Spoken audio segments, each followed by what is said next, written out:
Декілька слів про своє враження, що нас чекає.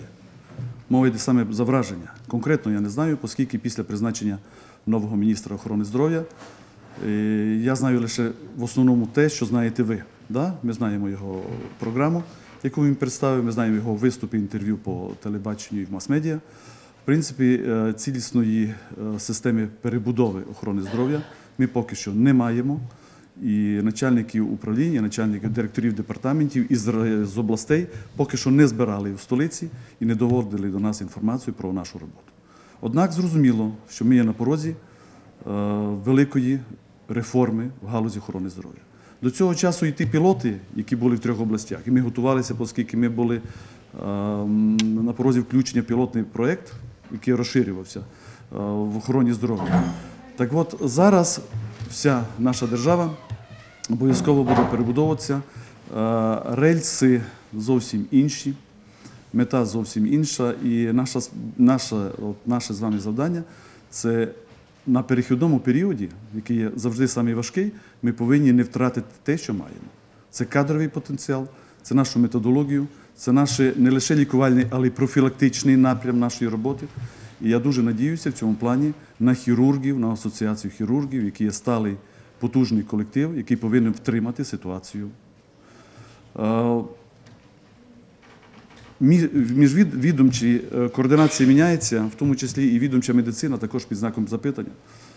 Буквально сира інформація, вчора нас повідомили, готується вже обласне фінансове управління, облдержадміністрації, довело до нас інформацію такого плану. Всі 4 заклади, які знаходяться у відомстві желізної дороги, переходять на фінансування з 1 січня з місцевого бюджету. Це 4 заклади. Це відділкова лікарня железнодорожна в місті Ужгороді, в місті Чопі, в місті Мукачеві і Короле. Так що вашого полку прибуло.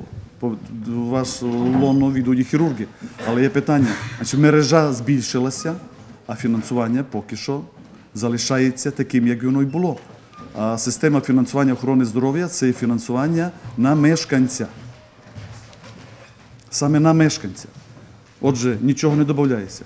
Я хочу вас повідомити, щоб ви зрозуміли про розвиток нашої, як треба втримати ситуацію. Якщо на 2014 рік галузь охорони здоров'я фінансувалася із обласного бюджету в об'ємі 485 мільйонів гривень. На 2015 рік рівно 500 мільйонів гривень. Отже, на 15 мільйонів всього-навсього більше. Це не покриває ніяку індексацію на заробітну плату.